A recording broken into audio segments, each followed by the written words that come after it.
What's up, YouTube? It's Eric, a Lions fan. Thanks for clicking on this video.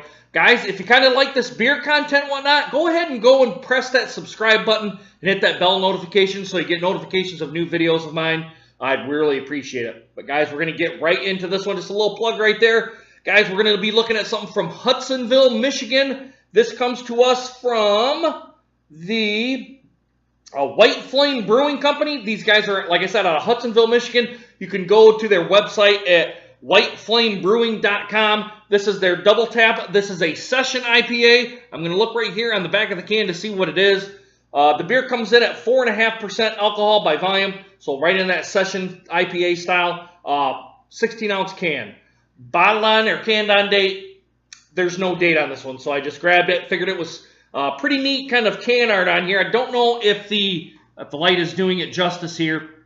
And there's the double tap. This is, like I said, a session IPA. I picked it up because of more or less the can art on here. I think it's pretty neat. And right here is on the side for the White Flame Brewing Company. Like I said, out of Hudsonville, Michigan. Guys, I did not go to Beer Advocate or Rate Beer or anything like this. So let's tap this open and see what we get. No date on here, so I'm kind of going off and taking a chance on it. Let's put it in my Hard Rock Cafe Boston glass. A little bit of carbonation coming out on here. I'm not going to give it too an aggressive pour here because I already noticed that it was kind of flowing up and over top on here. Let's give it a little swish and pour. Let's see if we can't get any sediment in here. All right. There we go. All right, guys. The presentation is a kind of a white head, almost off-white, but not quite. Soapy, small to medium bubbles on the top, smaller around the sides. Finger worth of head in this pour on the side of the glass. As I hold up to the light here, guys, I would kind of put it to the translucent style. It's a little bit hazy. I can't see through it. If I hit it right, I can see if on the bottom of the glass I can, but up towards the top I can't. Ascending bubbles coming up to the top on here. I'll let you go ahead and see in this Boston, Hard Rock Boston glass to kind of see how it is. Kind of a copper amber color is kind of how I would put it. All right, guys, let's get an aroma test on it. Let's see what we get. Very light hoppy notes. I would kind of put it more to the mangoes, the pineapples, that sort of thing. No real grapefruit coming out. But again, real low, not anything that's going to overpower your smelling sensation or your nostrils or anything like that. Maybe some earthy style hops that are coming through I'm getting on this. Kind of like when you set the beer down here for a minute.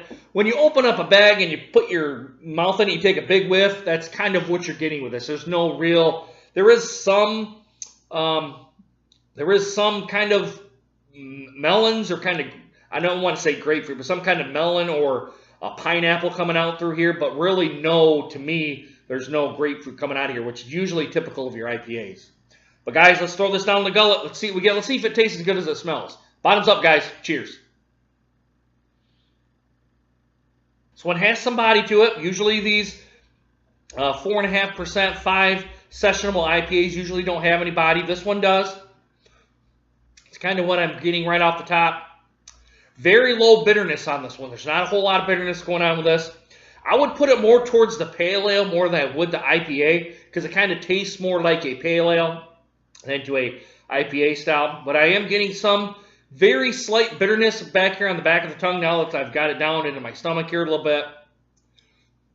No real overpowering characteristics of the beer coming through. I'm going to see if there's a date here on this can. I didn't see one when I looked previously. It's been out of the fridge for about, I don't know, for about 10 minutes.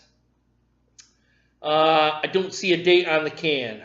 So maybe some of the hops have faded on here. I would like to see these guys actually get a canning machine on here. Maybe they're still small, so maybe they haven't really invested into that yet. Or maybe they do like what Ellison does.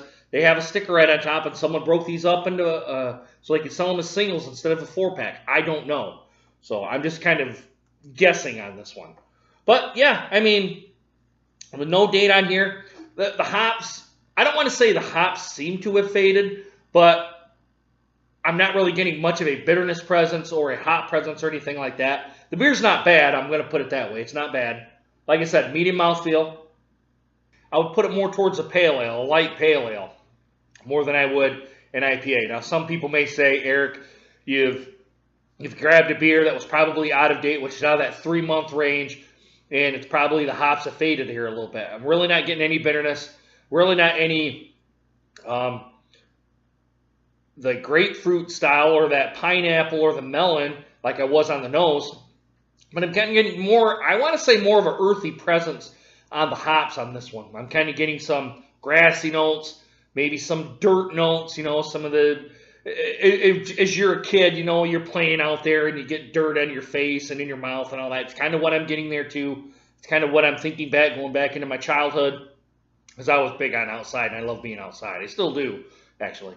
But it's not a bad beer, guys. I'm going to say it's not bad. Is it was something that I would reach for again? Probably not. I'll admit that. Maybe it's not a fresh can either. That very well could be. Without a date, I'm kind of guessing on this one. And my guess is if it's supposed to be an IPA, it's probably out of date. And that's kind of how I'm putting it. It tastes more to a pale ale more than it would an IPA. Now, sometimes maybe at this alcohol level, at 4.5%, these session IPAs, they kind of transition to a pale ale or an IPA, a session IPA. But to me, an IPA needs to have a little bit of bitterness, a little bit of maybe a little bit of flavor. It doesn't really have to have the body to it, but I was hoping for a little bit of bitterness and whatnot. I'm kind of getting that, but I'm kind of, like I said, it's kind of going more towards the IPA, or excuse me, the pale ale than the IPA. But guys, yeah, I'm not disappointed in the beer at all. It's just something I probably wouldn't get again. But maybe if I had it fresher, maybe I would get more flavors out of this beer. But guys, let me know if you guys have had the double tap from the, God goodness, where is it? White Flame Brewing Company. These guys are out of Hudsonville, Michigan. I've been to Hudsonville before, but I have not been to the brewery. I actually don't know where the brewery even exists. I'm probably going to have to go on the website and try to figure out the address so I can go to it. But yeah, let me know what you guys think of this beer if you guys have had it down in the comments. And also do a like and a subscribe as well. And hit that bell notification for more videos just like this one. And guys, if you've had too much to drink, please get a designated driver. You guys should know my spiel by now, but if not, I'll say it one more time. Don't do it. Don't be an idiot and drive home drunk, because if you do, you're going to get pulled over by the cops. They're going to make you do the stupid-ass sobriety test. Then you're going to get thrown in the cop car, have jail time, court fees, and then possible prison time.